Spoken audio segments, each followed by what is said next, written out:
The Community Revitalization Committee to order. Clerk, please call the roll. Chair Johnson. Here. Vice Chair Hoagland. Here. Ranking Member Sykes. Here. Senator Landis. Senator Reynolds. Here. Okay, we do have a quorum. Very good. And we don't have any minutes to review this time, but we'll have some next time, right? Okay, very good. We always start my committees with the prayer and the pledge. So those of you who wish to join in certainly may. You don't have to. Dear God, please be with us today. Come into our presence and lend us your wisdom as we do the work for the people of Ohio. Please, dear Lord, help us to act in a collegial manner, nonpartisan manner, to take care of the citizens of Ohio. I pray these things in the name of Jesus Christ. Amen. Would you do the pledge for us? Sure.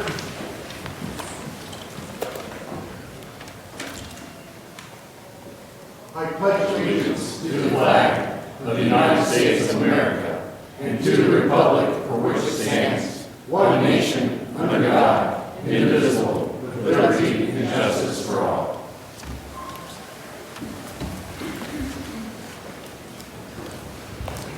Okay, with that, welcome to our new committee. I think, those of you that were following us as we went around the state, remember it was addictions and community revitalization. We've taken that first name off to kind of broaden the scope. So there's going to be more than addictions and community revitalization. It's more of a bigger tent, but we're certainly going to be hitting the topics that we went around the state with as we go forth in this committee. I'd like to introduce the members of the committee, starting down here at my left. Vernon Sykes, Summit County. Okay, and what district is that, sir?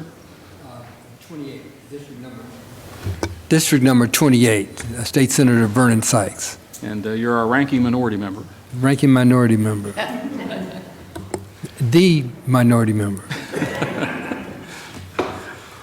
Thank you, sir. Al Landis, 31st Senate District and hometown of Dover, Ohio, Tuscarawas County. Sir?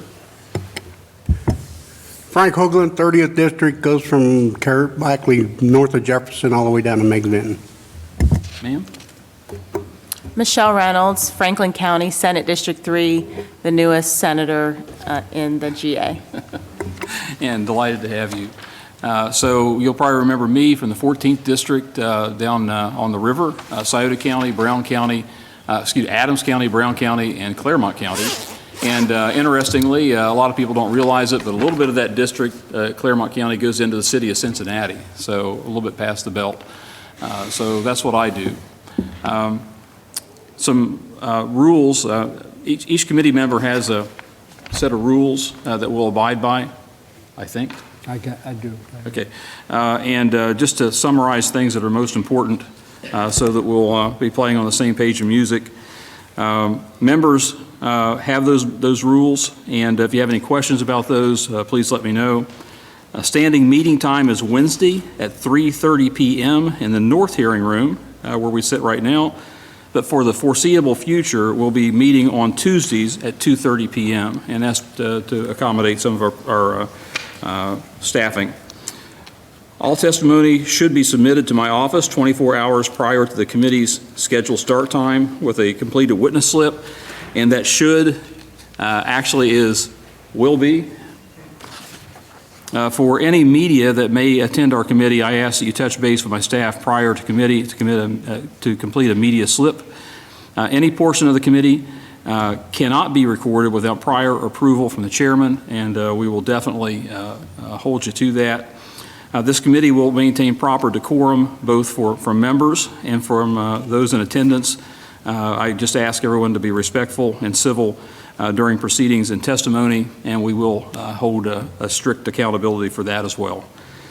Today we're blessed to have some presentations, and interestingly, for those that don't know, a lot of our committees are very bill-oriented, so if it's not related to a bill, you don't hear about it. Others are a mixture of bill and presentations and information.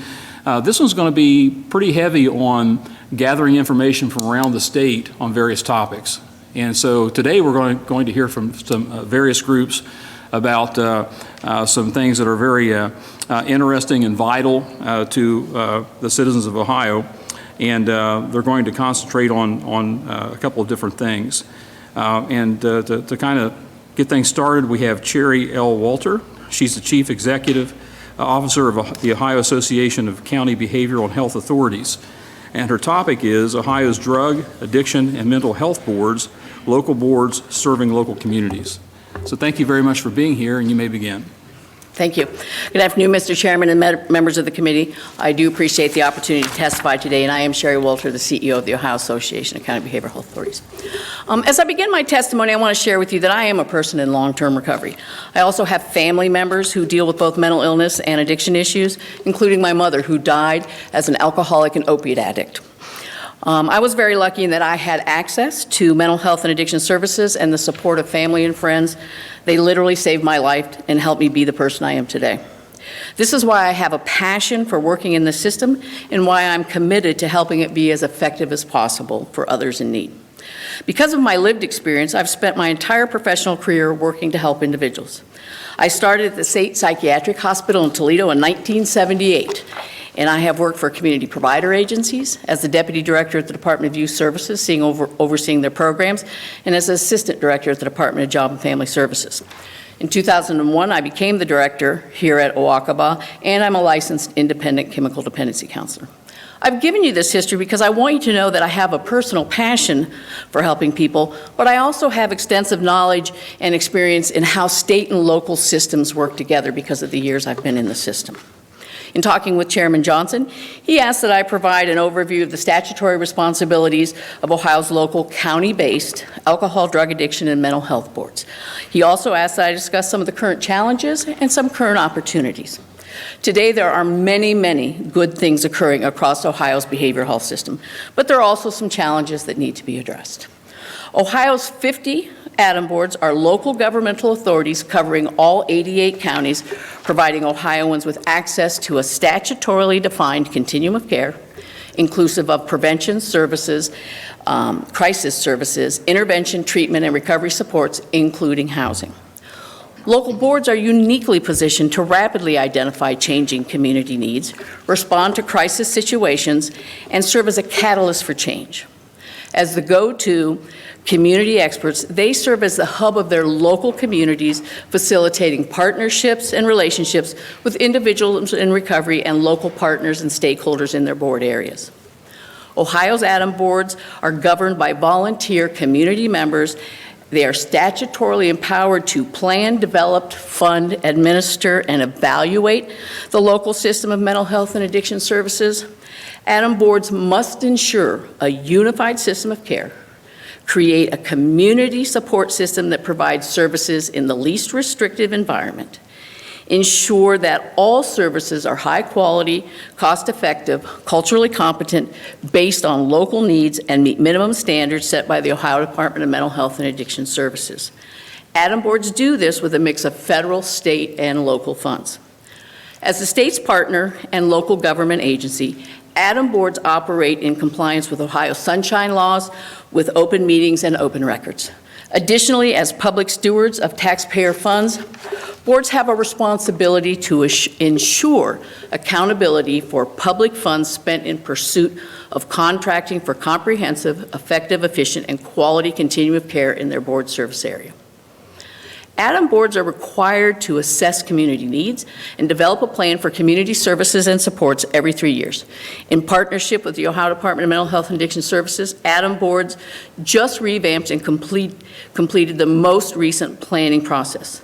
The new community assessment plan shows improvements in both the assessment and planning portions of the process. While completing the new CAP, ADAM boards also identified gaps in available data and information. It's important that ADAM boards have access to robust, accurate, and critical information as they build plans and implement strategies to better meet community needs. It's important to note here that ADAM boards do not provide services. They contract with a network of private, not-for-profit, and for-profit providers to deliver services throughout their communities. In contracting for these services, ADAM boards must ensure that a complete mental health and addiction continuum of care for children, youth, and adults is available and accessible. Through this contracting process, ADAM boards remain accountable to the public, guaranteeing that federal, state, and local funds are effectively and efficiently utilized to provide access to quality-based mental health and substance use services. We do have some opportunities for improvement. Revised Code Chapter 340 dictates certain aspects of how ADAM boards contract with community behavioral health providers for the provision of services. Currently, 340 requires that if an ADAM board or their contract provider proposes not to renew a contract or proposes substantial changes to the terms of the contract, that they must provide the other party with notice of at least 120 days prior to the expiration of the current contract.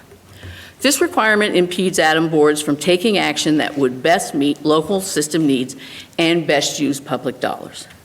ADAM boards need the flexibility to make decisions about services they purchase with public dollars based on their ongoing and most current local assessment of what services are needed and the best mix of providers necessary to meet the needs of their local communities. We recommend that Revised Code 340.036 be amended to remove the 120-day notice. We also recommend it incorporate a negotiated due process provision and codify the authority of ADAM boards to utilize an RFP or competitive selection process. It's extremely important to note that providers across the state are doing great work helping individuals in need and serving their communities. The changes we are talking about are not a condemnation of providers. It is about allowing local governments to utilize the best business practices possible while recognizing the local ADAM board's responsibility for ensuring the accountability of taxpayer dollars.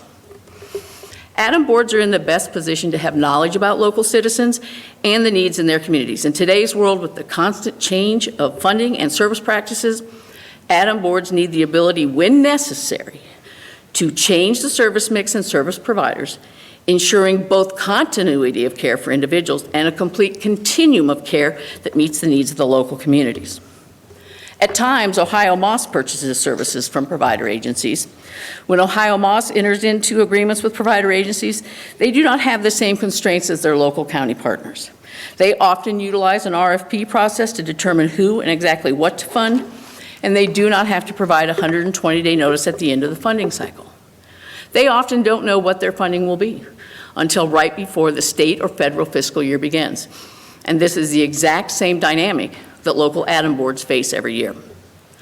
Over the last 2 biennium, multiple lawsuits have been filed over the interpretation of the 120-day notice language and an ADAM board's ability to utilize an RFP process. The dollars that ADAM boards and providers have spent on these lawsuits are dollars that should have gone to funding behavioral health services and supports for Ohioans. We believe legislative change is the only way to put an end to the ongoing lawsuits and the hundreds of thousands of dollars spent on them. Additionally, ADAM boards need access to information. In order for local ADAM boards to be able to effectively complete a community assessment of needs and plan and contract for local services, the ability to exchange Medicaid data, both in the aggregate and individual, and non-Medicaid health information must be available to all ADAM boards.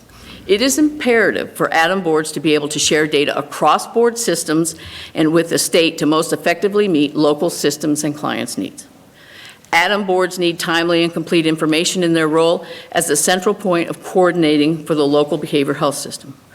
When an ADAM board is contacted about an immediate client crisis, they need access to a comprehensive picture of that person's health history and services received to assist that person as effectively as possible. When there is a broader community crisis, such as an opiate overdose outbreak or suicide contagion, an effective crisis management response requires that ADAM boards have a complete picture of the community and its needs. We are asking for language that would require Ohio Department of Medicaid to share data with ADAM boards. We are also asking for OhioMOS to develop a system which will allow for the bi-directional sharing of data between the state and ADAM boards and from board to board. This will allow for the coordination and improvement of the federal, state, and local public benefit programs that will enable Adam boards to ensure that the essential elements of their local continuums of care are available to individuals and families seeking or receiving addiction or mental health services regardless of payer source. Specific to Medicaid data, Ohio's Adam boards are HIPAA-covered entities, and with the necessary agreements in place, already receive Medicaid-protected health information from other entities such as hospitals and some providers.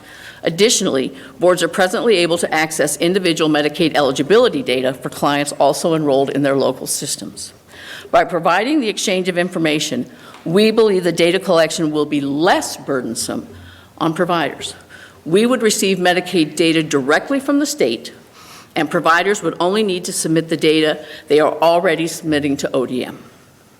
And for non-Medicaid data, OhioMOS is the only HHS state department that does not have a statewide data system that its local partners share.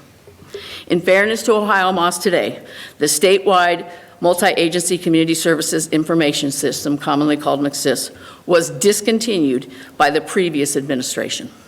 To manage data and process claims for services, Adam boards have spent literally millions of dollars to put together local data systems.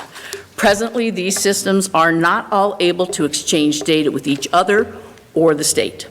As a consequence, at a time when we are focused on Ohio's opiate epidemic, the increase in suicides, and working to improve our overall crisis system, we do not have a complete picture of the overall scope of the problem, nor will we be able to identify when we are making progress across the state. We have been in discussions with both ODM and OhioMOS on ways to address these issues, and believe now is the time to take action and move forward. Provider certification investigations. OhioMOS certification is required for all treatment providers operating in the public behavioral health system. Certification standards are put in place to demonstrate that services delivered are meeting at least minimum standards as outlined by Ohio Administrative Code. Demonstration of certification can serve as a proxy to quality. Certification also ensures health and safety measures are followed, incidents are reported, and that a process is in place for complaints and grievances to be addressed. We are asking for language that requires OMOS to inform Adam boards when an organization applies for certification or recertification, or any time OhioMOS is conducting an investigation of a certified provider. Let me be clear.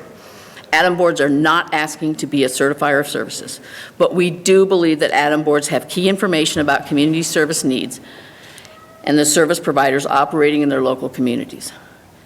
As Adam boards are responsible for ensuring there is a complete continuum of care available for all their citizens, it is important to note that they have a complete understanding of the local provider system and the entities certified to provide services within their board area. I must point out, in recent months, we have seen an improvement in the way the Ohio Department of Mental Health and Addiction Services is sharing information about applications for certification, and we very much appreciate that. We believe this is a process that should be codified to ensure that the information is shared between the state and local government authorities responsible, even protecting patient health and safety, even when this administration changes. So there are also some opportunities for continued progress. Areas of recent significant focus and investment include the launch and implementation of the 988 Suicide Crisis Hotline, the continued funding of opioid and stimulant services with federal, state opioid and stimulant response grant funds, and the effort to expand and enhance the local crisis continuum of care. And we are very appreciative of the Department of Mental Health and Addiction Services leadership in these areas. Each of these items represent areas of progress and opportunities for continued improvement of how we deliver services for Ohioans experiencing mental health and addiction crisis and ongoing services. Increased investments proposed in the state fiscal year 24-25 budget and through federal grants will provide for the continued evolution of the community behavioral health system to better meet needs of Ohioans. As we continue to focus our efforts on reducing deaths caused by suicide and overdoses, enhancing crisis responses, improving access to treatment, and prioritizing prevention and recovery supports, we must ensure that we are making necessary policy changes so that the foundations we are building can continue to respond to the needs of communities and supports to efforts to advance. So in conclusion, while the opportunity I spoke of are good for Ohio, it should be noted that in many ways they could be impacted by the challenges I outlined. ADAM boards need the ability to contract for efficient, effective, quality services and be accountable for federal, state, and local taxpayer dollars. ADAM boards need access to Medicaid and non-Medicaid data to plan for, administer the local system of publicly funded mental health and addiction prevention, treatment, and recovery support services. And ADAM boards need to know the organizations that are providing services in their communities, that these organizations will work collaboratively with local stakeholders and will deliver high-quality needed services to local citizens, and when there is a problem, the ADAM board will be contacted. As I conclude, I need to say that one constant that I found across Ohio's system of behavioral health care is the people who work in it at all levels, state, local providers, peer services, ADAM boards, all work in this field because they care about people and have a passion for helping others. I can also tell you that people in this field are struggling to help all the people that need help. I'd be remiss if I didn't acknowledge the workforce challenges that are impacting the community behavioral health system. We have continued to see an increased demand for services, and the growth of the workforce has not kept pace with that demand. While we face these challenges, we must all work together to promote and support a quality continuum of care that is effective and efficient for both the individuals providing the services and, most importantly, the people in Ohio in need of mental health and addiction services. With that, I would be happy to answer any questions. I also have with me Robin Harris, who is the Executive Director of the Gallia-Jackson Meigs County Board, and a couple of my staff, if there's something they can answer better than I. Thank you so much. Excellent presentation. I'm really happy you came and did this today. Thank you. Questions? Good. Please. Didn't see that. Thank you, Mr. Chairman. Thank you for your testimony. Just a couple of questions. One dealing with the 120-day notice. Would it be helpful to reduce that requirement to 60 days or 30 days, or you just don't need it at all? Mr. Chairman, Senator Sykes, I think those are things we have to discuss. I mean, as we originally proposed, we talked about just taking it out and then putting in language that there needed to be a negotiated due process for providers. I mean, so our thinking was we could develop it in the contracts as we contract with local providers. But I think at this point, you know, we need to talk about what the options are. Please. Thank you, Mr. Chairman. Additional question dealing with access to data. Is there some reluctance or objections to sharing that data? It seems that as you've indicated, it's very important that you have access to it. So what's preventing you? Why have that been an obstacle? Mr. Chairman, Senator Sykes, there's two different answers to this, quite honestly. One is Medicaid specific. And Medicaid specific, we have had some discussions with the Department of Medicaid. They haven't said no. It's just, I think they've been having so many other things on, we just haven't moved forward. I do know that some folks have some concern about local boards' ability to protect PHI or personal health information. But as I pointed earlier, boards are already getting personal health information, and boards have the same responsibilities to HIPAA or CFR 42 for addiction as a provider does. I mean, we have those same responsibilities to protect that data. So other than that, I can't tell you why it hasn't moved forward. As for the non-Medicaid data, as I said earlier, the last administration brought down MCSIS. There was never a decision on how to bring something up, so we actually at the moment have two totally different systems in the state, and there could be a third one coming, but we have a group of boards that are using something called Smart Care, and we have a group of boards that are using GOSH.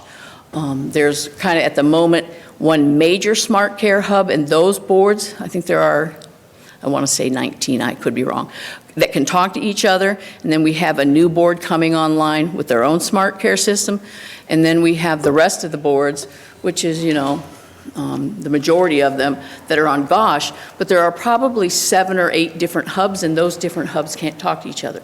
And it was just basically due to the fact that the state at that time chose not to bring up a new state system. And I can tell you boards have spent literally tens of millions of dollars of bringing in these new systems, and now they can't talk to each other, nor can they necessarily talk to the State Department. I do know that the State Department is working with the Innovate Ohio platform. I know they're looking at some data warehouses. I mean, there are some discussions going on, but for us, one of the first things we have to be able to do is to get it so all 50 boards can talk to each other. Because as I said, as you're looking at the opioid epidemic and you're looking at suicides, we have the data that we have, but I'm not sure it's the best data available. Last one. Sure. The notification for certification and investigations, could that possibly cause you to, for lack of a better word, discriminate on contracts or potential contracts with vendors, or Mr. Chairman, Senator Sykes. could it be disadvantageous to disclose that I'm being investigated? I don't think so, because ultimately we always find out. It's just when we find out. Sometimes we don't find out. And again, let me be clear. The department has worked on this. They are better about it. They're continuing to try to improve it. So I need to say that up front. But there have been times when a new provider has come into a county that the board didn't know about that provider until after there was a problem. And boards have a responsibility for clients' rights. And if the board doesn't know they exist and then they get a problem, that can make it problematic. I don't believe, and we have focused a good deal of work on health equity, diversity, inclusion, that our knowing that someone new is coming in as a provider is a problem. I will tell you that the biggest problem has been, and certainly the chairman has experienced this, we have a lot of out-of-state providers that are coming in. They see the money that Ohio is putting towards substance abuse. They see the money Ohio is getting from our state opioid response and stimulant grants, and so they're just popping up. I mean, we've got, in some communities, we have more providers than we need, and in other communities, we don't have near enough providers to meet the community need. So we just think that that needs to be looked at. Thank you. Good question. Thank you. Please. Thank you so much for your testimony. So just for clarification, under the provider certification, are you asking to just be aware and made knowledge, or are you asking to be able to give input and recommendation? Senator Johnson and Senator Reynolds. I think if somebody new is coming in, we would just want to be made aware because we probably wouldn't have any information to give. If it's a recertification, or certainly if there's an investigation of some sort, we would at least like the opportunity, not be required, but the opportunity that if we have information that we can share it with the department, so we would want to know about it. Thank you. Thank you. Mr. Chairman, Please. I've got to go check into another committee, No problem. unfortunately, but I'll be back. Good deal. All right. Okay. See if you can, if you can, help people understand that, you know, if you've seen one atom board in Ohio, you've probably seen one atom board. You know, so this is part of our problem. You know, when people look at this, a lot of folks don't even realize they have these boards in their region or in their county, and it may be new information for them. But one of the problems we have, you know, trying to centralize control of a statewide epidemic is the fact that we're so disparate in regional resources, culture, you know, a variety of things. Help us understand just what kind of disparities we have in different regions. Sure, Mr. Chairman. Right now today we have 50 boards that represent 88 counties. Of those 50 boards, 19 of them are multi-county boards. They may be as large as a 6-county. We have a couple of 4 counties. We have a 5-county, and then we have numerous 2 counties, a couple 3 counties. And so then you have 31 single-county boards. We also, it's important to note, and you may want to hear from Director Harris, we still have 10 counties in the state that don't have levees. Those counties all tend to run along the Ohio River and be in Appalachia. 3 of those are boards, 2 3-county boards and a single county board that have no levies whatsoever. 2 of those are multi-county boards where one county has a board and the other county doesn't. So that's how we act. So you have different levels of funding. Even with those boards that have levies, you have some levies that are very healthy across the state of Ohio and bring a fair amount of money. In fact, you have some boards who bring in more money in local levy resources than they do in state GRF. Now, when you throw in Medicaid and other federal funds, they're not as much, but more than the state GRF. So you really do have a different level of services. Sometimes that can be because you're a big county. Sometimes you're a small county with a whole lot of resources and you're able to meet your needs. Frankly, workforce can be one of the big problems. If you'd like to hear from a non-levy board, would you like Robin to say something? If you wouldn't mind.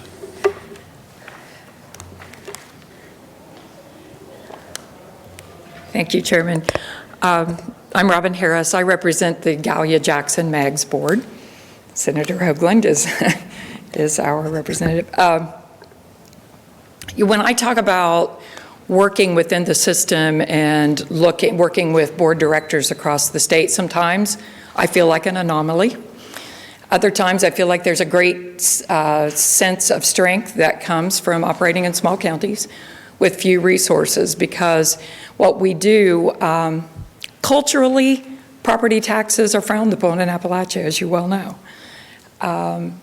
We have, as we look at the economy of our district and we look at the cultural values, my board has selected at this time to not approach voters with a levy and instead work within the community to build a better understanding of behavioral health needs, of what mental illness actually is, what substance use is, and to try to fight back on stigma, but also to build a sense of community around how we are addressing the problems. And so, I work with 3 children's services boards who do not have levies. I work with health departments who do not have levies. I work with school districts who have very limited levies.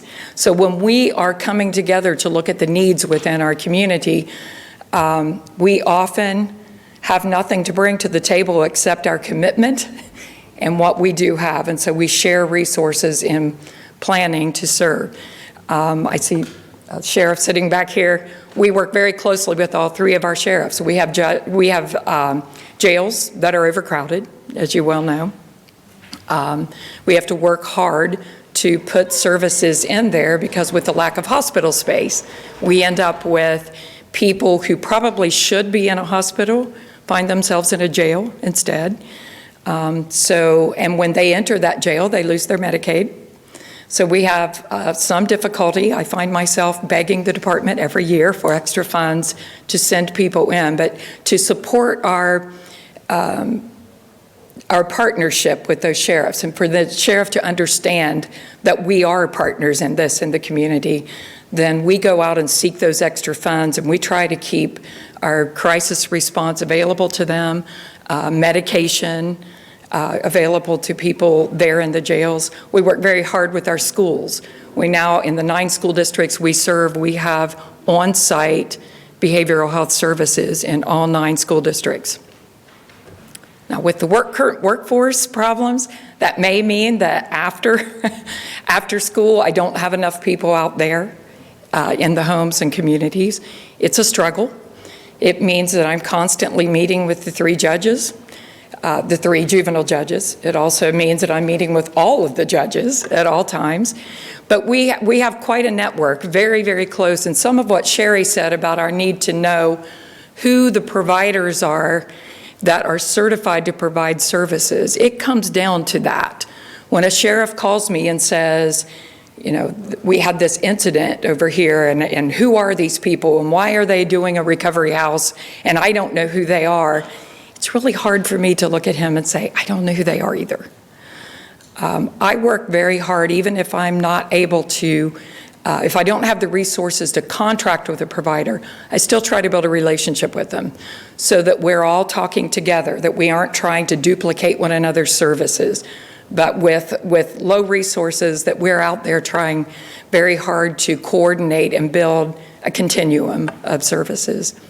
Does that touch what you were Absolutely, asking? and I appreciate your on-the-ground perspective and what you do on a daily basis. And so, from a trying to manage it on a statewide basis, It just seems to me that having that local authority as close to the problem as possible in disparate regions becomes a real premium for a centralized organization to try to manage this. And so I hope that, one of the things we understand as we come through this is the importance of the Adams boards and the close-up work that you do in your communities. I appreciate that. I'm very defensive of that, very protective of my counties, but I think the value in the relationships and knowing the people is very, very important. Well, I appreciate your testimony today. Thank you so much. Thank you so much. Okay, we're going to go off agenda just a little bit. We have Senator Blessing here sooner than I expected. So we're going to let him proceed with a bill that he has.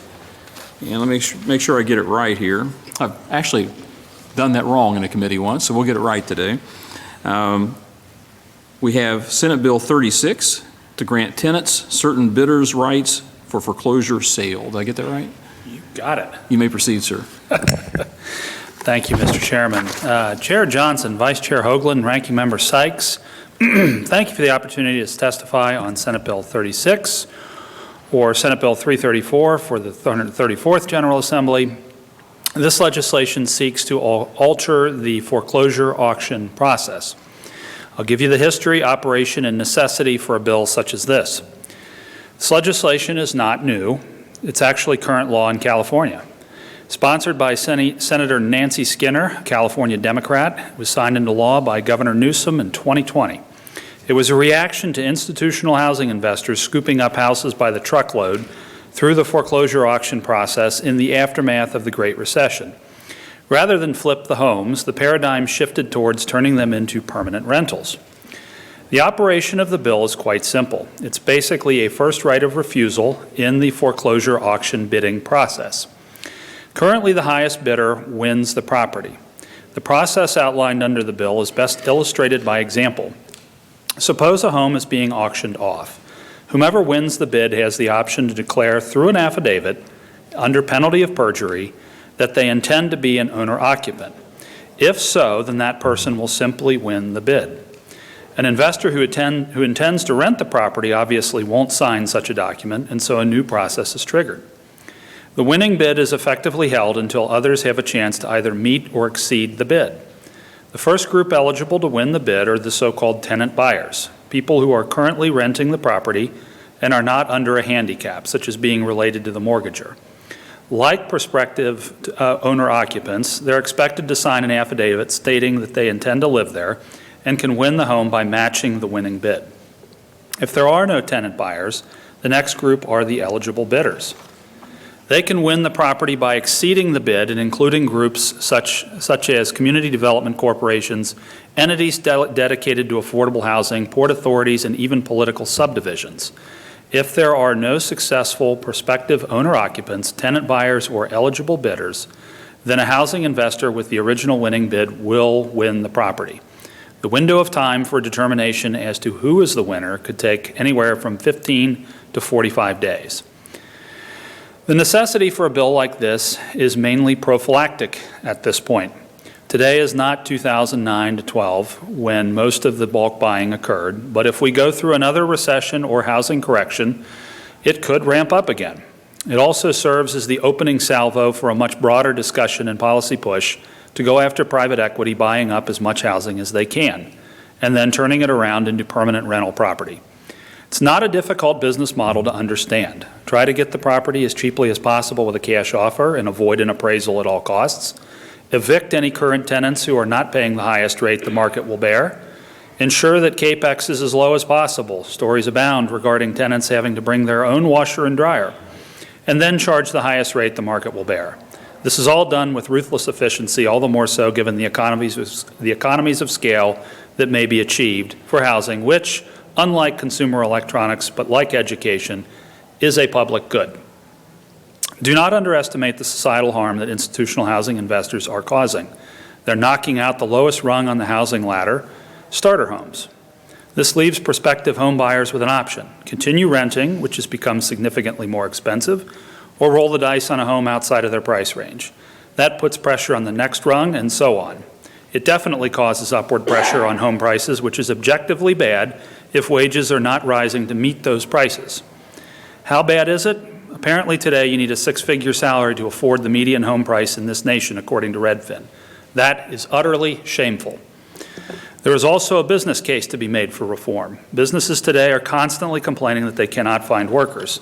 That should come as no surprise, as extremely expensive housing, student loans, and child care costs put significant upward pressure on wages.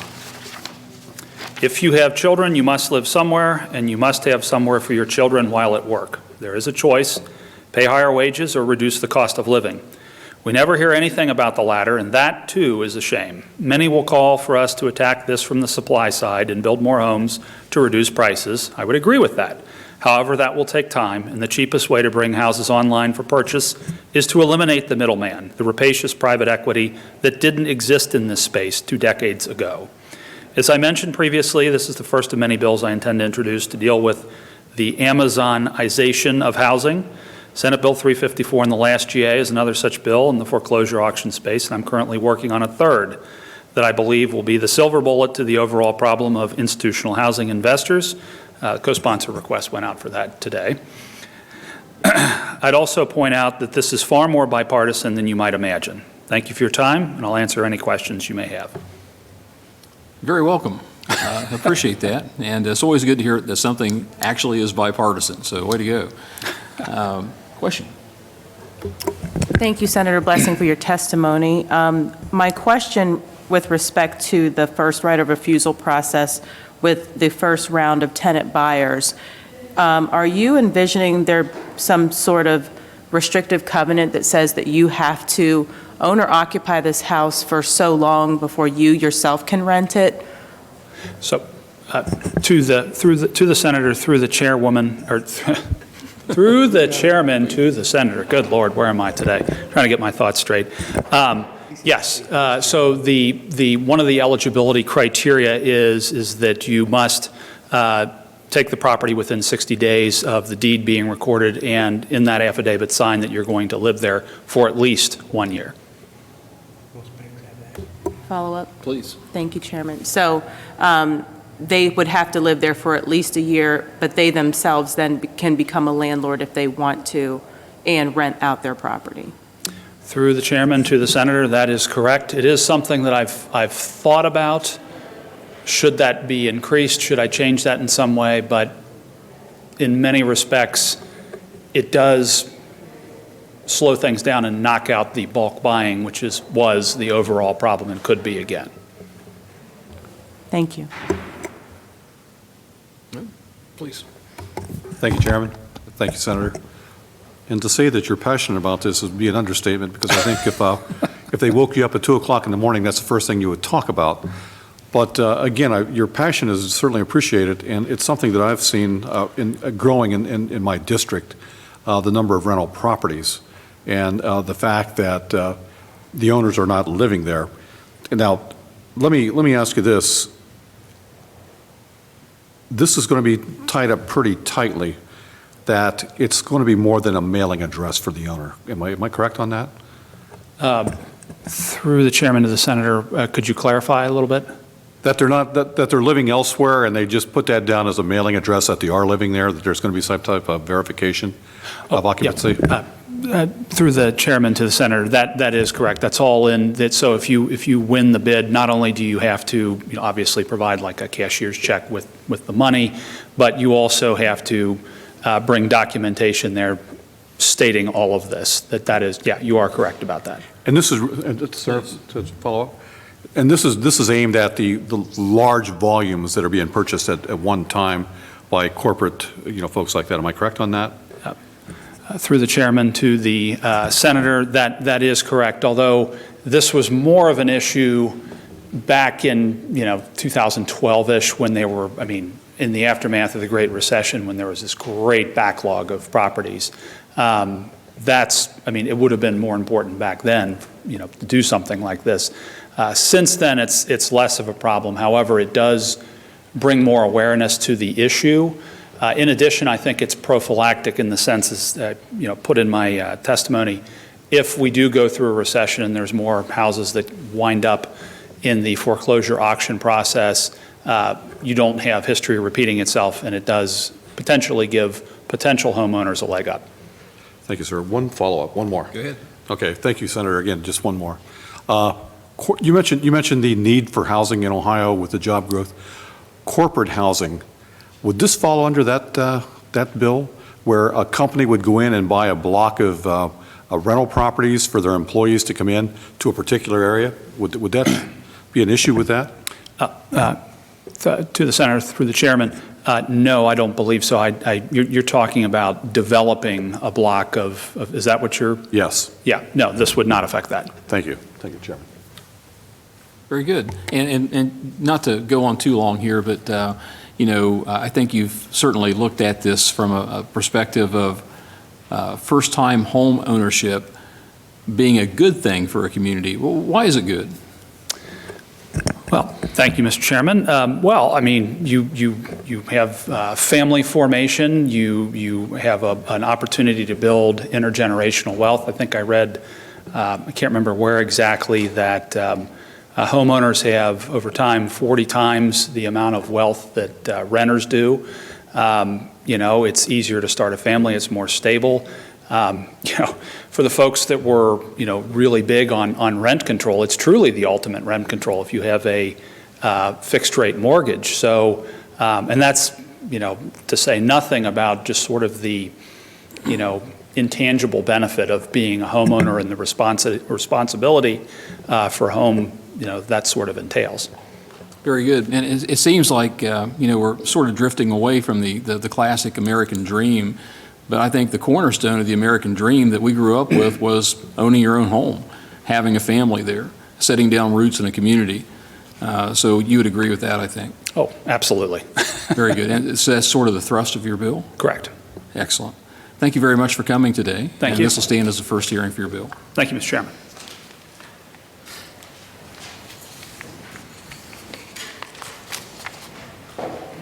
Okay, next we have Jodi Salvo, Director of Substance Use Prevention Services at OhioGuidestone. Welcome.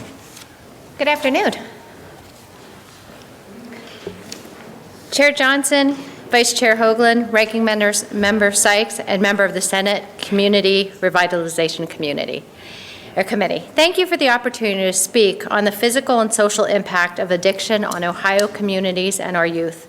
My name is Jodi Salvo. I am an Ohio Certified Prevention Consultant, a licensed master social worker, the Director of Substance Use Disorder Prevention at OhioGuidestone, coordinator of Empower Tusk, a community coalition with a mission to prevent youth substance use, suicide, and the promotion of positive mental health.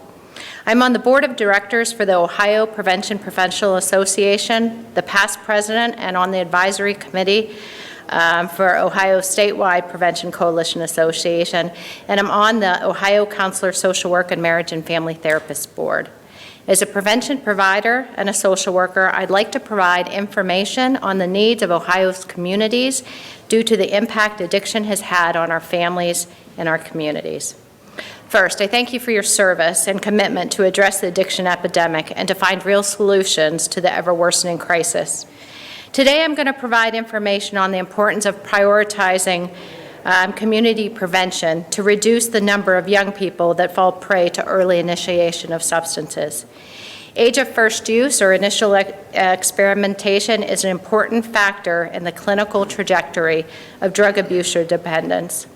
As you continue to learn more about the addiction crisis, and as Governor DeWine has announced the allocation of $15 million in federal grants toward addiction and mental health services, it might be helpful to understand what investment is needed in the prevention of youth initiation of substances. I can only speak for Tuscarawas County, but we are passionately committed to helping people break the grip of addiction. We work tirelessly, and we are continuously implementing best practices. In our rural community, we have a quick response team, a robust Project DAWN program. We've created a Hope Line, which is a one-number direct to treatment.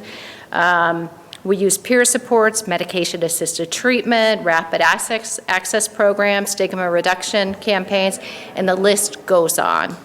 Yet, even with all the efforts, we continue to see addiction claiming more lives of our community members. In 2020 and 2021, we had the highest number of drug overdose deaths ever recorded in our county. It is imperative that we continue to fight to save the lives and restore lives, but it is equally important that we cease filling the funnel of addiction in our communities by investing in best practices for youth substance use prevention. Prevention efforts have become increasingly more complex as effective prevention involves mitigating risk factors and promoting protective factors. Nationwide, more than 2.6 million people are raising grandkids. In addition, young people are being raised by other kinship care situations in our foster care system. The number of displaced youth continues to rise rapidly as more parents are in active addiction, incarcerated, or have died from overdose. Prevention science is clear that parents are the most effective way to prevent youth substance use, but with that being said, many parents are unable to take on this role due to addiction. We must look to prevention science to guide us on how we can best protect our youth. What does prevention science tell us? Not only do we need robust evidence-based or evidence-informed prevention education programming in our schools and community, we also need to invest into community coalitions. Community coalitions, when guided by prevention professionals and best practices, demonstrate the ability to move the needle. Communities that are supported by the Drug-Free Community Support Grant demonstrate decreases in the use of alcohol, marijuana, prescription drug, tobacco misuse among high school-aged youth living in these communities.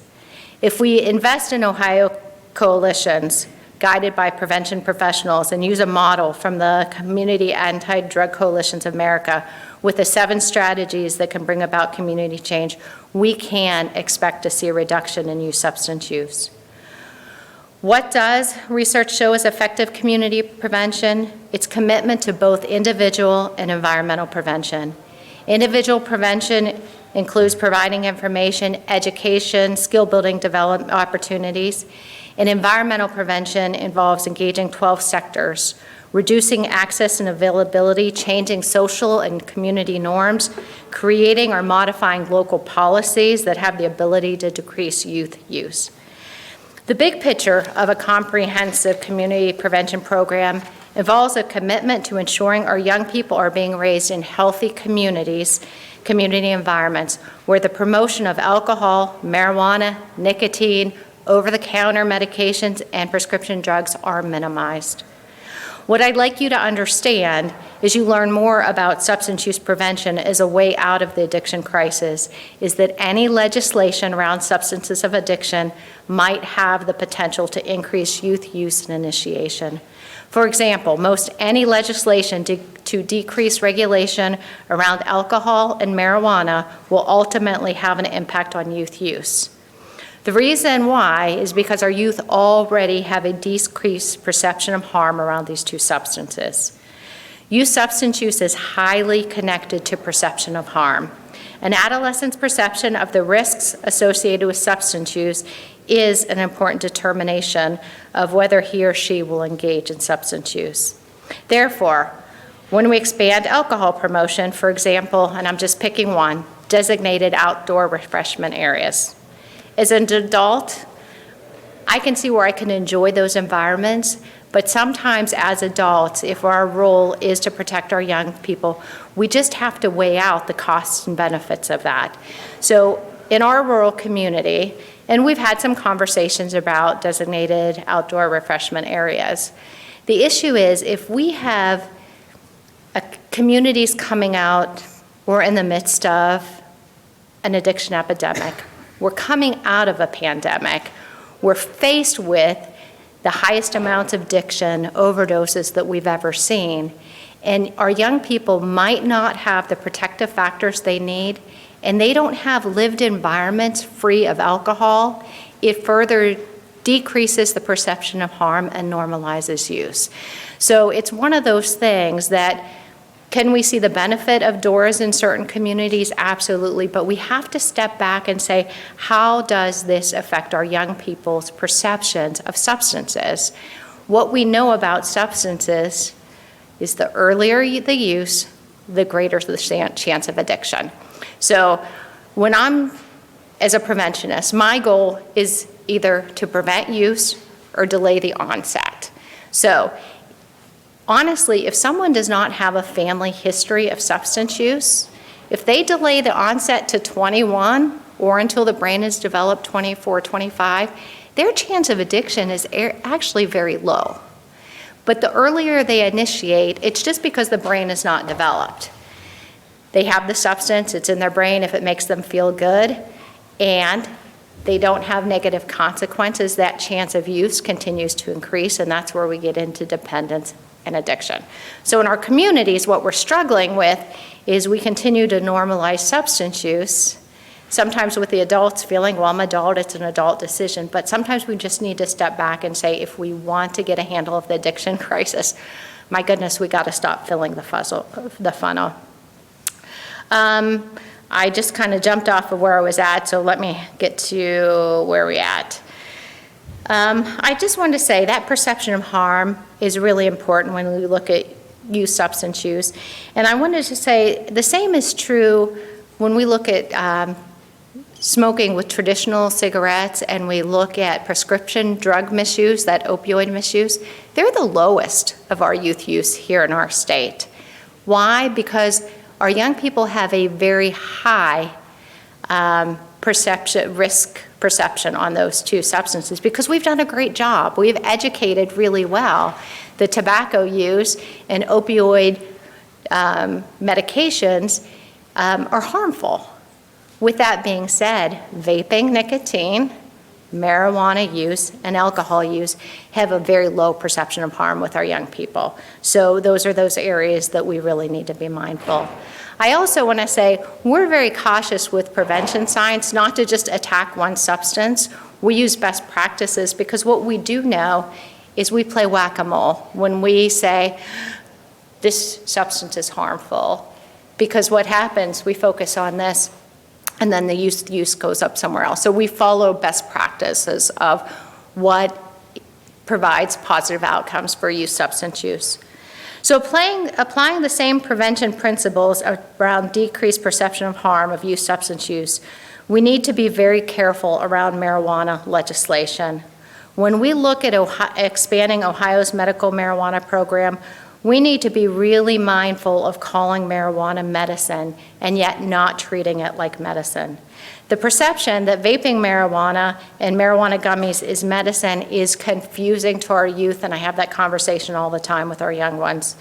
This has the ability to decrease the youth perception of harm, and we also need to be very mindful about the promotion of marijuana, whether we're looking at expanding our medical program or we're looking at adult use legislation down the road or programs. Advertising, in particular, social media advertising, has the potential to greatly increase youth and addiction. The very things that we are trying to prevent. We need only to look at how advertising prescription drug has served our nation.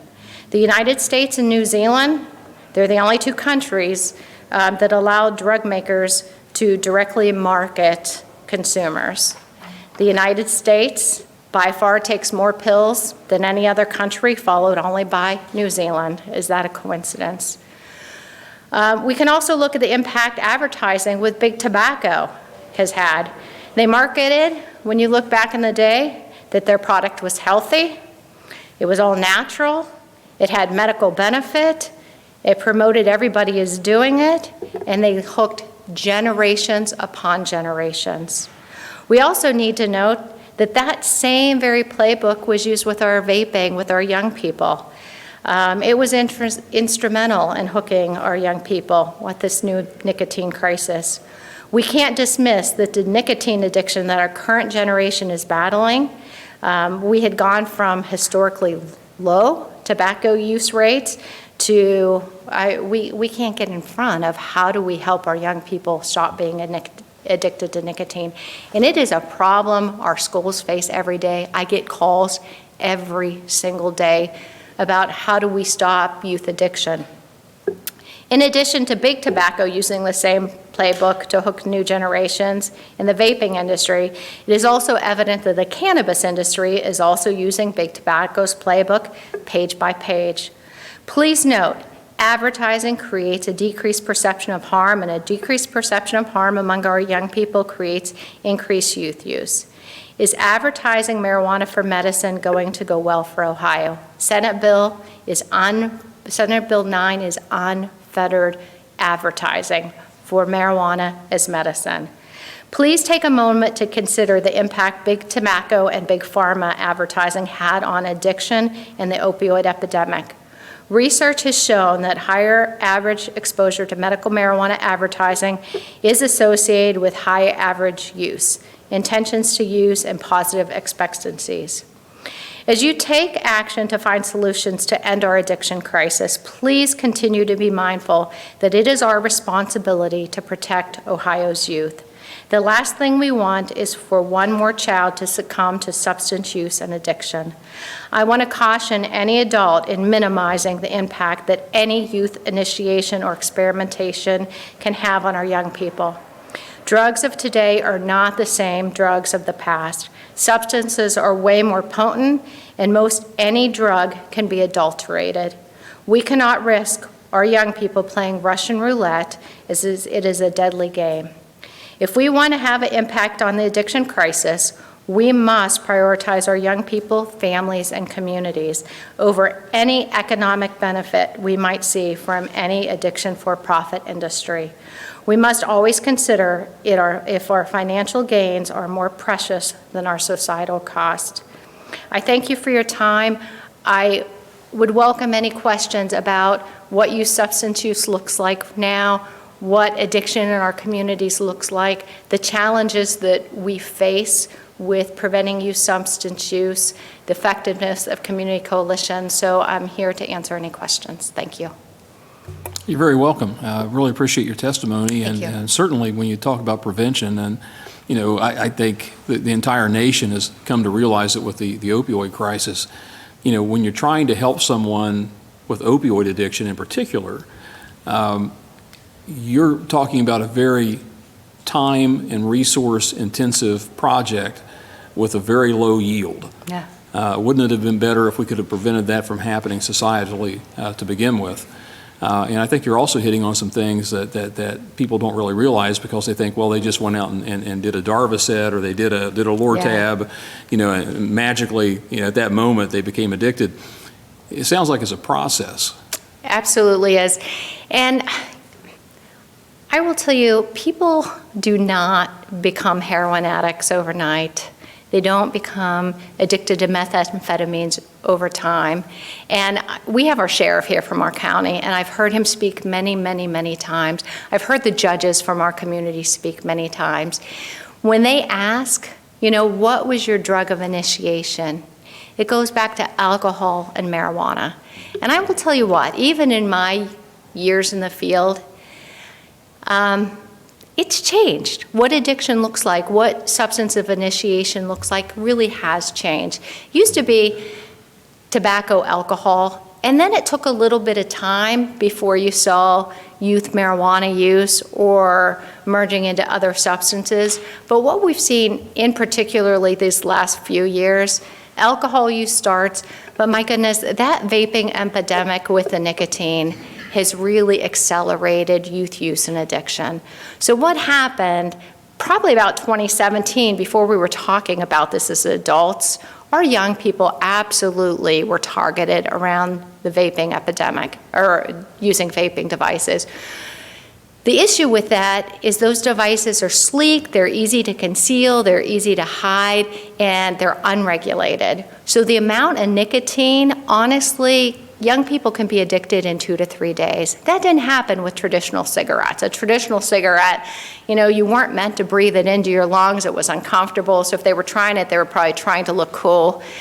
So addiction didn't happen right away. But with vaping, it really has. So then fast forward to now, kids are comfortable with these devices, and we have liquid THC in our communities. So there wasn't a jump between nicotine and marijuana, it's a very easy transition right now. Before, it used to be kind of more of a decision, but then you got the issue of, okay, people aren't getting liquid THC from reputable places, and we have adulterations of drugs. So, we don't even know what our kids don't even know what they're using. So from time to time, we'll hear a school call and, their kids are having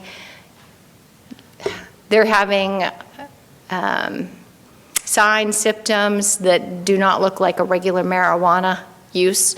And one of our districts had over 21 marijuana involvement with their youth this past year.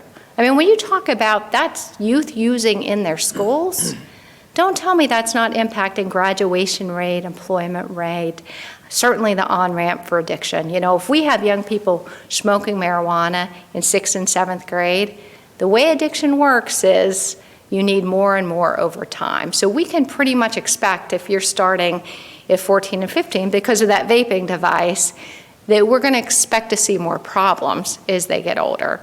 So if we want to prevent the addiction crisis, we really have to address where youth initiation starts, because it is youth initiation that takes you down that road. Very good, thank you. And interesting to see that shift of the gateway from tobacco to THC and marijuana. Yeah, and we see it more and more every day. Very good. Question? Thank you, Chairman. With your permission, I'd like to make a statement or a comment. Please go ahead. Follow up with two questions, and I'll try to keep it brief. For transparency, both Jodi Salvo and Sheriff Orvis Campbell are from Tuscarawas County, my home county, and these two people are very, very important to me. Jodi and I have been working together at least since 2016 and began educating me on the addiction crisis and all that's involved. So I owe a lot to her for the passion that I have for addiction and mental health issues in Ohio. And Sheriff Campbell lent his hand in the criminal element. And he and I worked very closely together when I was a state rep, then again as a county commissioner, and again, they're on the front lines in Tuscarawas County, and they're my go-to people, and they're very valued friends. That being said, I'd like to thank you, Jodi, for being here. It's absolutely a pleasure to have you in committee and to be here and be part of this. The first question I have is, there was a change in Tuscarawas County. It used to be the Anti-Drug Coalition, and it's now Empowered Tusk. Can you just touch briefly on why the change from Anti-Drug Coalition to Empowered Tusk? To the chair, to the senator. I appreciate just that question. I also want to thank Senator Landis. Today, when I was writing the testimony, I really wanted to focus on the power of community prevention. So I want to recognize Senator Landis was instrumental in really kind of igniting all 12 sectors of our community. And why I first want to just speak on that, and I'll get to the name change, is a lot of prevention efforts, I think adults feel like it's just programming in the schools. We can educate in those schools all day. It's the easiest part of the process to build that school education awareness about our young people. But if we take them back into the communities, in not healthy environments, not in homes that are supportive, they're not going to probably be super successful. So Senator Landis was super helpful in how do we engage our communities. So as a representative, he sent letters out to our churches to pull our churches together to fight stigma so we could have conversations of this is a whole community effort, like that we really need to be involved. We need to be checking on our children. We need to provide the protective factors. Our name was Anti-Drug Coalition, but we're not wanting to come at this with a negative view around substances, around people that are struggling with addiction, those that are needing support and help. We want to come from an empowering standpoint that we together as communities are here to help people, to find resources, to reduce stigma, to promote those protective factors. And that it's not just about substance use, it's about mental health, it's about suicide prevention, it's promoting mental health. So, you can't really take any part of substance use and addiction and isolation. We have a whole bunch of community problems for a whole bunch of root causes, but we need community solutions. Follow-up? Thank you, Chairman. And thank you, Jodi. Just a brief follow-up. And, this is community revitalization, and I'd like you to touch maybe a little bit deeper on community prevention. And one of the groups that you've introduced me to that I think is, I'm a person, I like to work on problems. And I came out of manufacturing, so I've got this manufacturing mindset from ISO and QS and things like that, that problems aren't solved from the outside in, it's from the inside out. Absolutely. And part of the introductory, people you've introduced me to is like youth to youth. And I really think that we have a powerful tool. Is that part of the community, prevention? And how do you envision community prevention moving forward? How do we grow? How do we get more people involved? So, a couple things on that. I really do feel investing in community coalitions is the way to really handle some of these issues. Why bring that up? It's not successful in every community because there's a catch-22. Community coalitions do not get funded unless they're doing good work. They can't do work unless they're funded. They don't probably work unless you have someone that can coordinate them. Because we have 12 sectors of our community that want to be part of the solution but do not necessarily know how. So I think we need to invest in systems that work. And when you're using a 12-sector approach, youth are absolutely one of those sectors at the table. I can empower my youth leaders, but my goodness, my voice isn't going to work in high school. I need peer-to-peer to happen. So what we need to do is community coalitions, invest in our youth leaders. And Senator, you get to see that in our community. Our young people are here. They're in Washington, D.C. They're at county commissioner meetings asking for proclamations just to raise the awareness. When a young person goes to a business community and says this is a problem, people listen. If they say vaping is a problem, calling marijuana medicine is a problem, serving alcohol at graduation's problem is a problem, adults are going to listen to that. So it's not that we use those, our young people, man, we leverage the skills and the passion that they have. Very important part of this process. Final comment, Chairman? Please. It'll be very brief. Jodi Salvo, Sheriff Campbell, thank you for having my back all these years. Thank you. Absolutely, thank you. Thank you. Thank you so much for standing for these questions, and Perfect. great testimony. We Thank appreciate you. it. Thanks for the work you do. Thank you, I appreciate it. Very welcome. Okay, and finally, we have Sheriff Orvis Campbell. I can never say this like Al says it. Tuscarawas? You're close. Yeah, see, I can't do it. I just have to revert to my Scioto County pronunciation. Tuscarawas. Just say Tusk. Tusk is great. Tusk. Well, you're the sheriff, and we're delighted to have you here today. Thanks for coming. All right. Senator Johnson, Vice Chair Hoagland, Ranking Member Sykes, and I got to address my Senator Al Landis. Thank you so much for the opportunity to speak with you. I'm not going to read from this. I submitted it. I actually just wrote it late last night because I'm just not very intelligent that way, and I waited too long. I'm going to touch on each paragraph, but I want to pretend all these people are not here and we're just sitting around a table talking a little bit. Of course, I'm here as a sheriff. I'm also here as a father of 4, actually a grandfather of 2, so if you'd like to act shocked that I could have 2 grandchildren, that would help my ego some. But overdoses and addiction and those incarcerated because of addiction have continued to climb. This is the #1 concern of law enforcement. I am no longer, if I was in my young career, I am no longer a lock them up, throw away the key guy. I believe very much in treatment. I believe the treatment we're giving now is better than I've ever seen in my career. This is my 30th year with the sheriff's office. But the drugs are so much more difficult to fight now, and there are so many failures that people in my profession become disheartened. You know, people in the social work and addiction professions are just feel like they're swimming upstream all the time.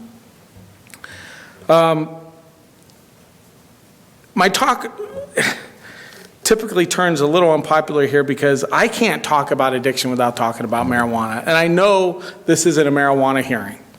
But I'm mostly addressing this for our future, not for what's here now. Many of the individuals in the Tuscarawas County Jail have given up and believe that their lives will end in death, as many of their friends have. I won't name him for the record, but we have one individual who's still battling addiction, and I have a photograph of him with 16 friends from a very small school district, and all 16 of the friends in the photo are dead. He's the only one alive.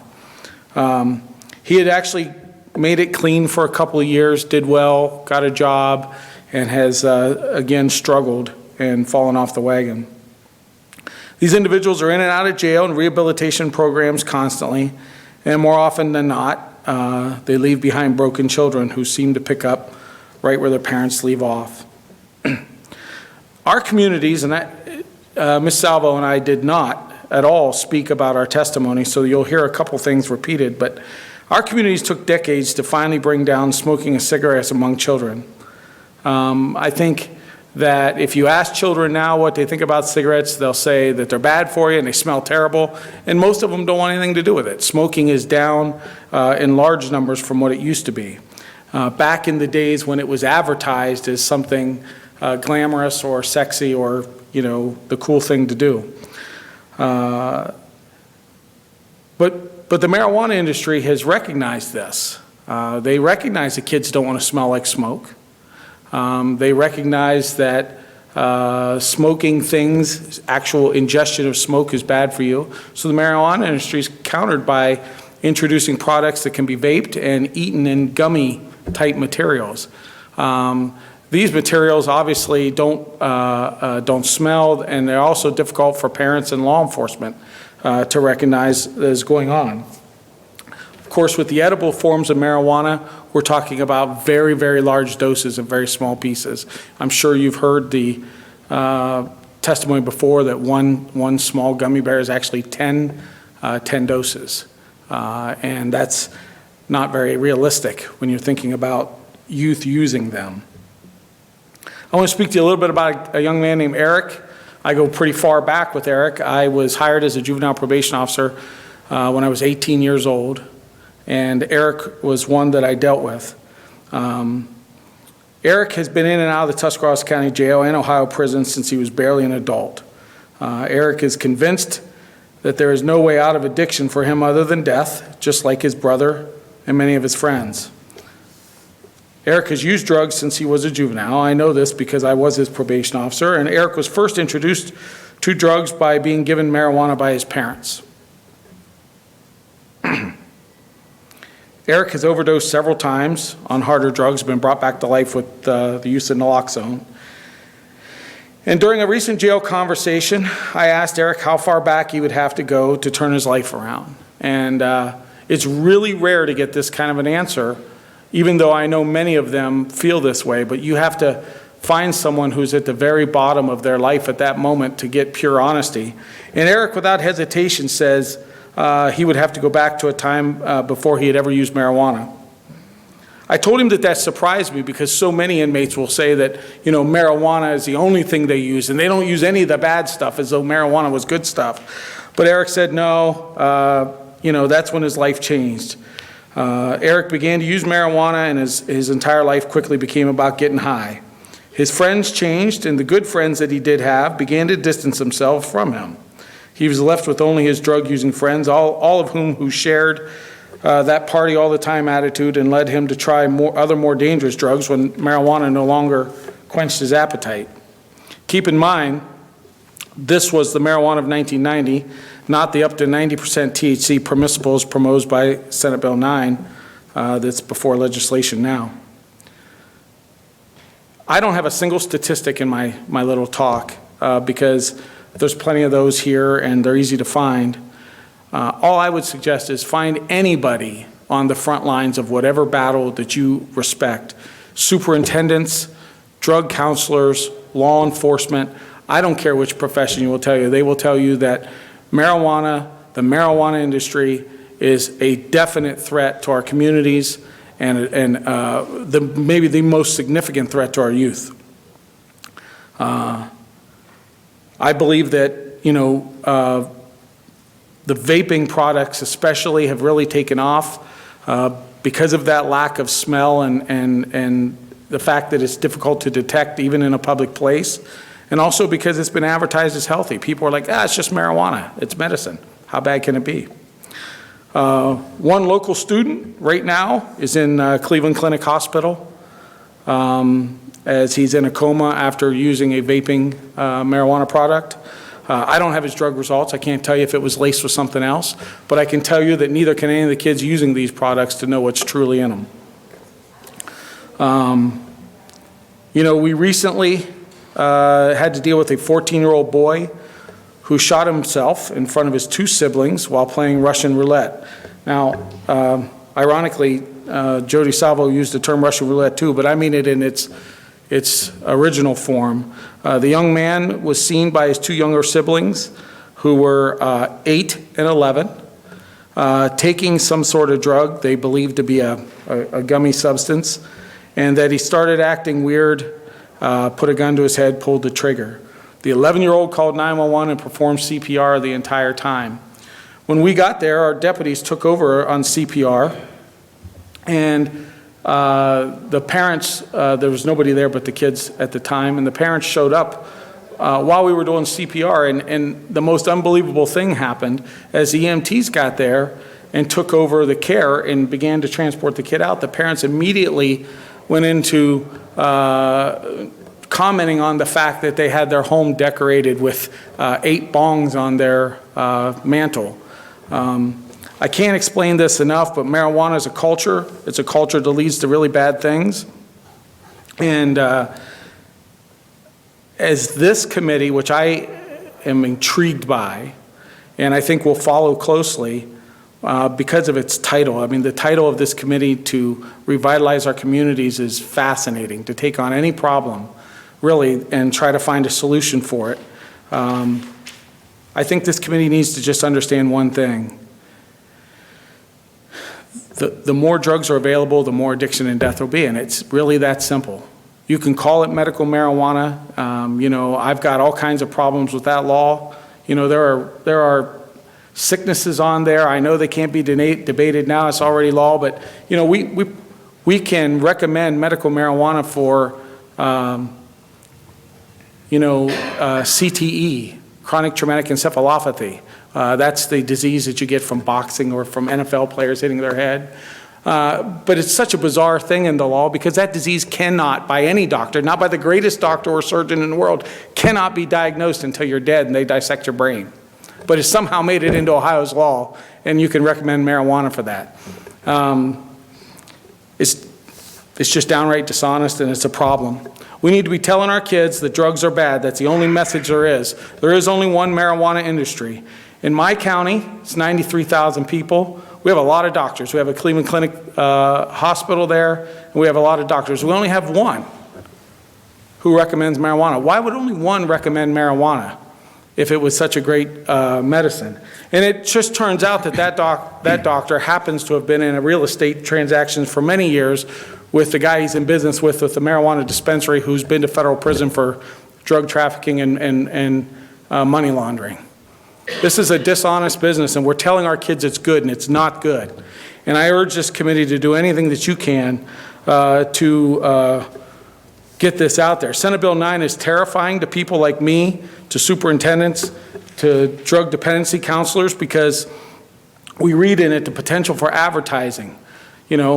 How many of you have seen in the old days where somebody was nervous and upset and they reached for a cigarette because it calmed them down? What if we now, how ridiculous would we be to call a Winston cigarette medicine because it calms you down a little bit? Marijuana's got that same thing coming with the suggested bill, which has advertising and billboards and neon signs and social media. This is just too much for our kids. If you're a parent today, you worry about 2 things with your kids. I have kids that are in their mid-20s, and then I have a little 10-year-old. One of my children's a teacher, so I hear about this kind of issue from the school aspect a lot. But when I look at them and I think of my 10-year-old, there's two things I'm terrified about. One is drugs, including marijuana, and two is cell phones, because it's terrifying what kids are doing with cell phones nowadays. And those are both issues that is very worthy of this committee to look forward on. So I will tell you this, every state that enhances their marijuana laws, the marijuana industry, and I want to restate there's only one marijuana industry, sees a tremendous growth in the black market. The black market hides behind a legal market. California has the loosest laws in the nation, and if you'll read in December, they've just now retracted all the taxes on marijuana, trying to bring their black market marijuana down. And so they're now no longer making the revenue they hope to make, the business revenue that they wanted to address. This is a slippery slope that we're going down. I know that you're all wonderful people who want good things for the community, so please understand that this is just a passionate topic for me. There's a big difference between what Ohio is doing. Some people talk about decriminalization of marijuana. I understand that. I understand that people's lives shouldn't be thrown away because they've tried marijuana or used marijuana or had a misdemeanor arrest. You may be aware that in Ohio, effectively, you can't make a misdemeanor arrest for marijuana anymore because it can't be tested. The state crime lab will no longer test a misdemeanor marijuana. So when you stop somebody and they have it, you really can't do anything with it anyway. So it's been just about as decriminalized as you can. That change came in when Ohio passed the hemp law, and hemp also has THC in it. So therefore, it can only be tested in a quantitative method, and there's only a couple places that will do it, and they won't do it for misdemeanors at all. So the machine is several $100,000. People talk about marijuana being safe because it's a plant, and it's infuriating to people in my profession who also know that cocaine started as a plant and heroin started as a plant, and both of them have been greatly messed around with in the lab, and they're not what they were in their original form. Our kids look to us to see how to act and what to do, and I think this is a time that all of us need to stand up and say, hey, this is wrong for you, make healthy choices. And we need to make sure that we're not advertising bad things as good. Thank you. I would love any questions. You're very welcome. Go ahead. Thank you, Chairman. Thank you, Sheriff Campbell. Your testimony was very, very passionate. So thank you. I thank you for all you do in Tuscarawas County. And I'll just go through this rapid fire here due to the time. But Sheriff, how many years have you been in law enforcement? This is my 30th year with the Sheriff's Office right here. 30th year. What changes have you seen in Tuscarawas County as far as the type of crimes, from the early days of your career to the addiction explosion and overdoses and deaths that we've seen? Can you just kind of summarize that a little bit? Well, we're a small county. I was the lead investigator on 42 murders when I was a detective. But we don't have quite as much of that. We have more shootings. Almost all of them are drug-related in some fact, and we have a ton of property crimes. Even someone who earns a good living can't support most of these drug habits legitimately. Even if you had a good salary, the drugs are just too expensive. So most people turn to crime. I can tell you that I was actually just speaking to one of our common pleas judges the other day that was a prosecutor, and nobody goes to jail for marijuana. And nobody goes to jail for marijuana anymore. It's not something that happens. The jails are all full. Those offenses have been decriminalized. And the problem, though, is the individuals who are using the drugs repeatedly, committing crime repeatedly, they're actually going to jail for the related property crimes. They'll tell you they went to jail for marijuana, but they didn't. There won't even be a marijuana charge on them. It's from the break-ins, it's from the thefts. And that's where I become torn as a sheriff. I want very much for treatment. If I was to design a jail, the Ohio Department of Rehabilitation and Corrections would hate me because I would love to design a treatment wing, but it goes completely against. I'd give them television all day long. I'd give them all kinds of things, but I wouldn't let them hang around with each other, because in these jail pods, these conversations that take place, they educate each other. So what I see now is, last week I gave a talk to one elementary school. I spoke 14 separate times to groups of kids in the same elementary school about see something, say something. Because in our small county, a week and a half ago, a kid brought a loaded gun to school, and it scared a lot of people. So now nothing bad happened because he told a friend he had the gun, and the friend told someone. So we're using it as an opportunity to go around all the schools. I just made a video on Friday as well for schools to distribute about see something, say something. But during those 14 individual talks, the difference I saw was I wasn't talking about drugs or marijuana. It never came up.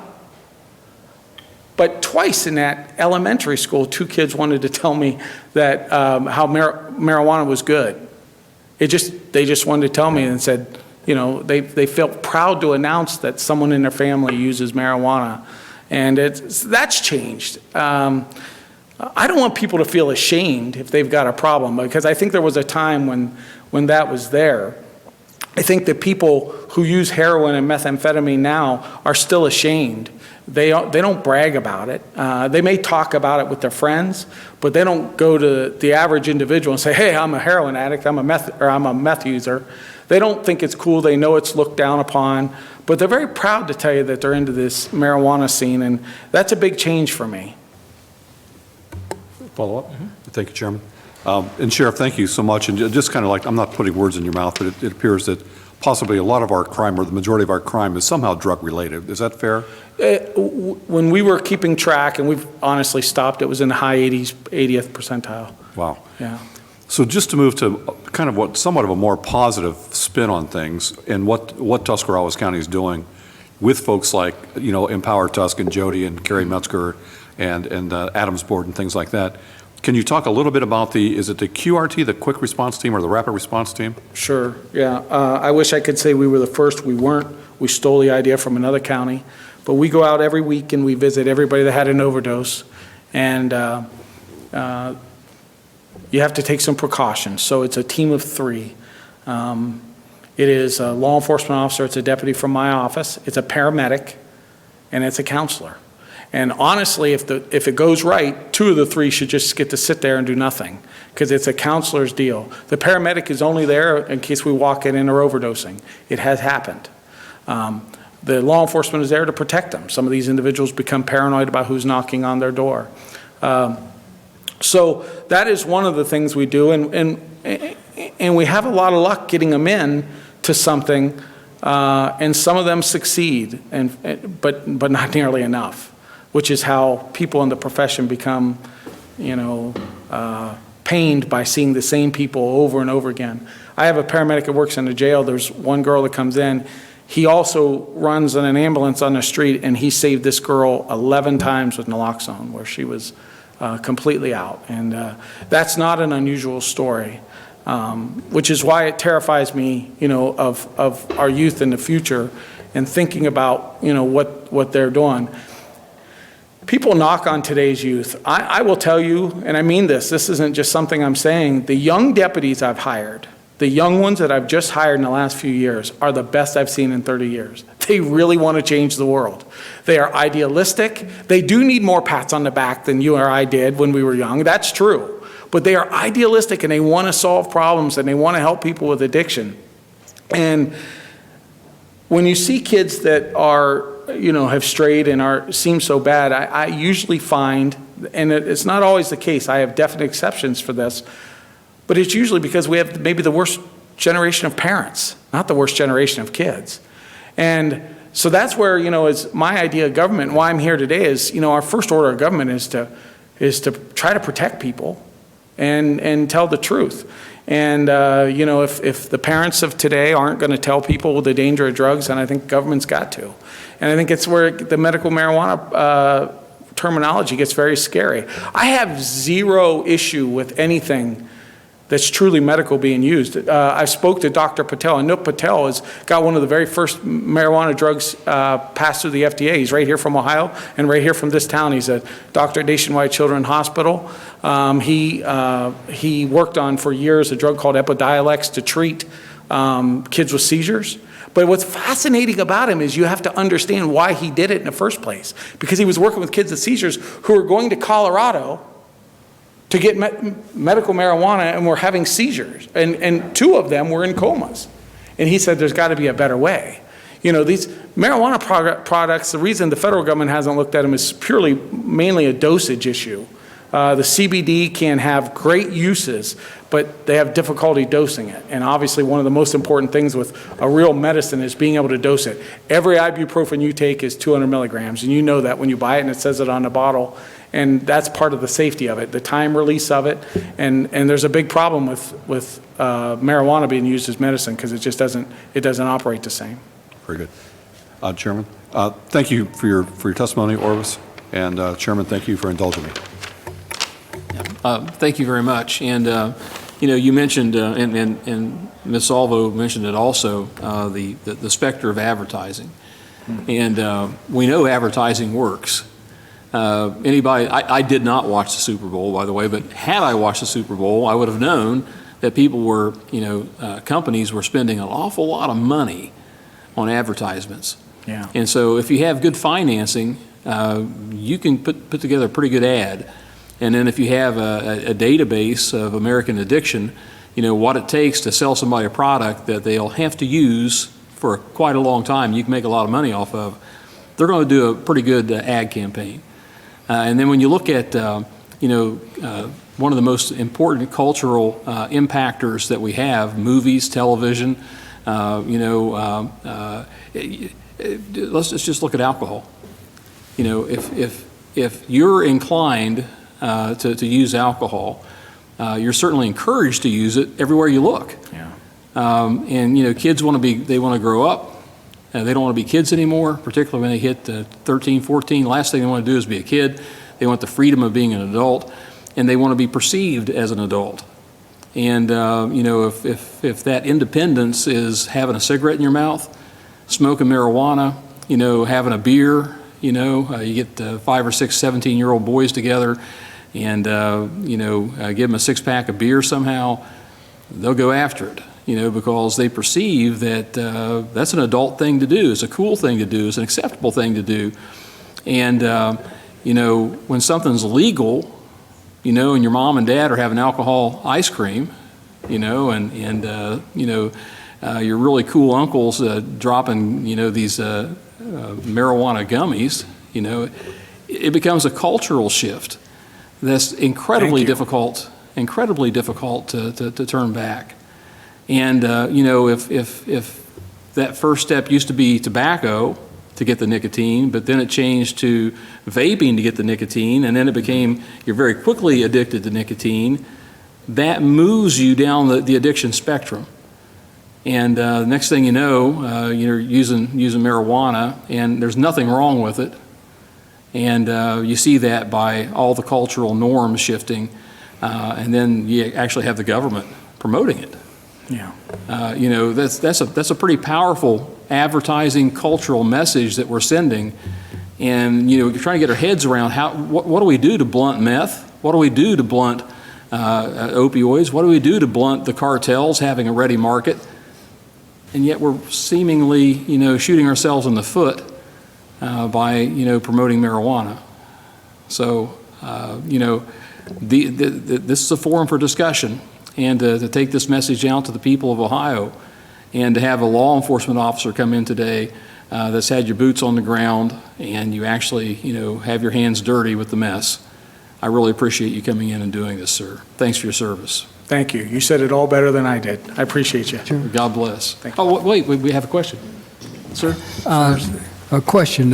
Thank you, Chair, Mr. Chairman. Thank you so much for your testimony. You have a difficult job, and we appreciate your 30 years of service. You mentioned legalization. There's some different strategies, and I'm not promoting any one. We're trying to problem solve here. We're trying to identify solutions.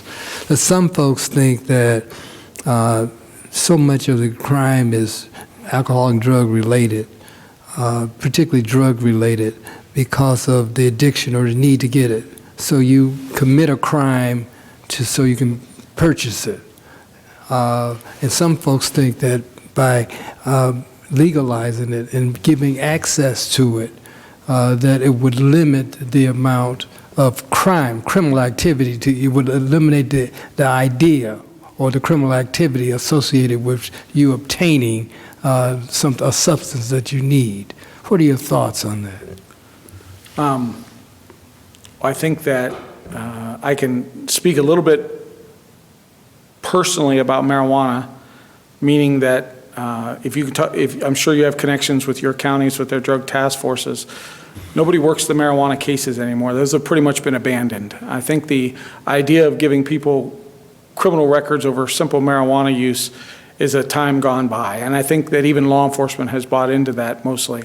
The only people that get arrested now would be very large shipments. I mean, in the hundreds of pounds.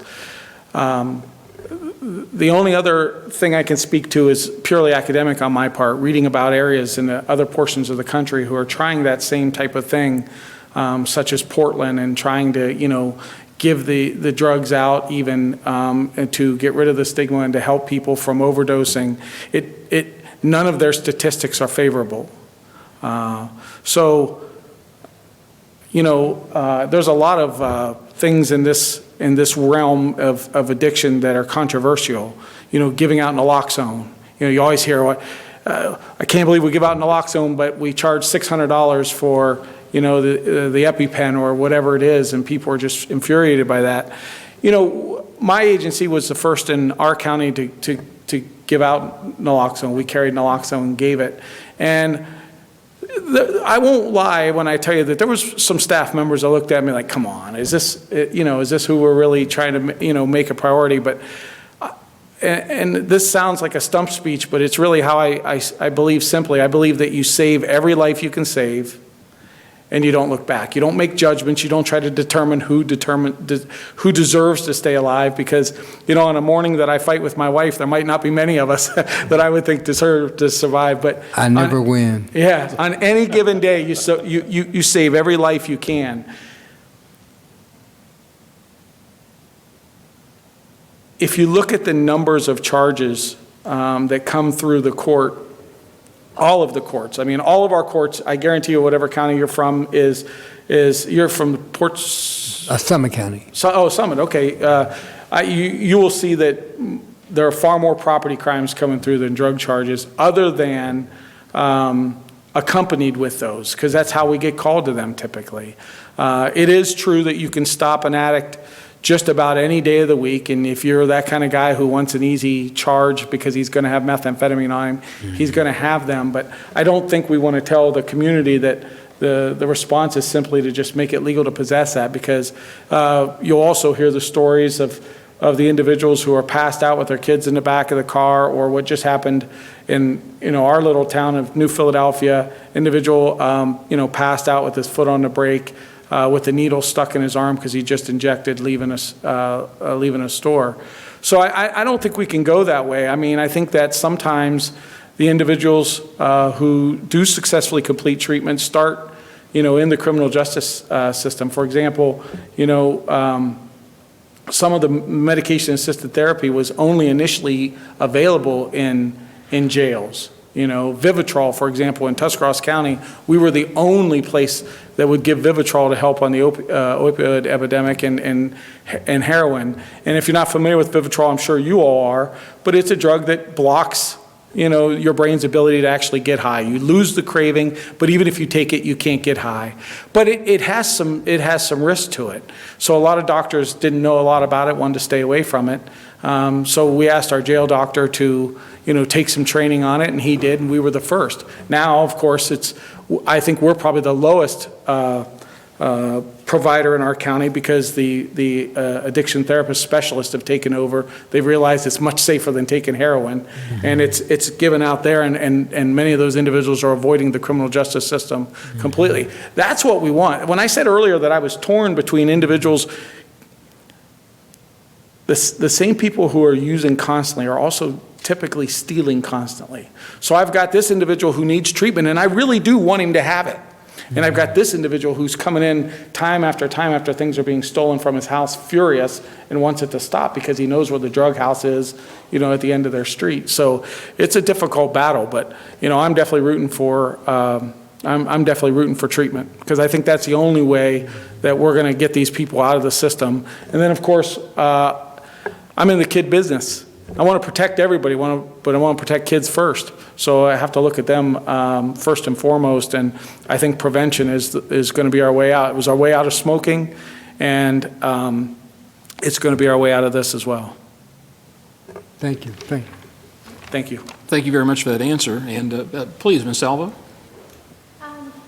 To the chair, to Senator Sykes, I just want to say, often I have the conversation about legalization, and I was wondering if I could just kind of speak to that just a little bit, because I have this conversation all the time with 20-year-olds.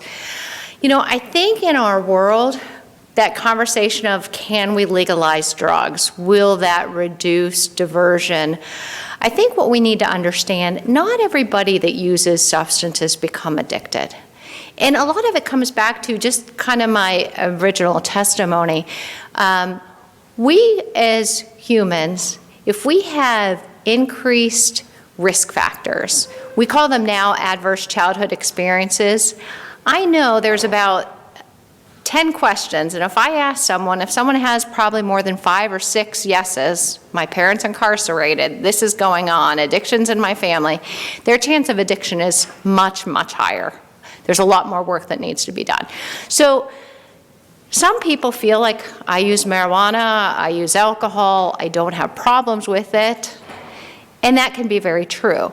So the issue is when we legalize substances, or if we went down that path, we have to realize that everybody's different, and we live in I'm going to say a greedy capitalistic country that I don't think we can help ourselves other than to commercialize anything that we legalize. And I think that's where the problem happens, because then we start promoting, then we start advertising, then we start just messaging for people. So if it's legalized, then we promote it, we continue to change our social and community norms.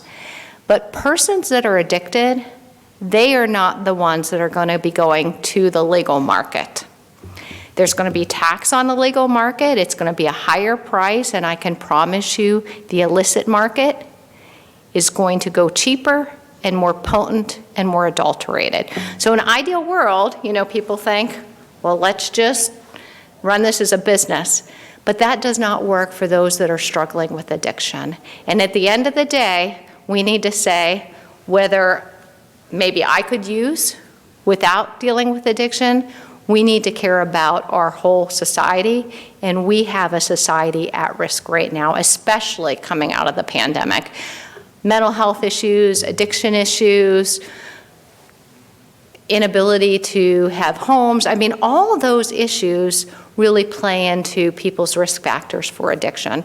So I can tell you, legalizing and then promoting will cause a bigger addiction crisis. So I just thank you for that. Thank you, Opportunity. Mr. Chairman, if I can just, thank you so much. I believe the commercialization is the problem, period. Yeah. You know, with. So thank you. Yeah. And I'd just like to conclude our hearing today by saying how ironic it seems that true capitalism really exists in the black market. You can't outcompete that black market. They will win every time because that's true capitalism. And you can watch it in every state that's gone before us. Yeah. Well, thank you so much. Thank you. Thank you for your time. And any further business to bring before the committee? Mr. Chairman, so my suggestion would be just do not commercialize. So Senator Sykes says we should not commercialize it. So I agree. Any other business? Seeing none, we stand adjourned.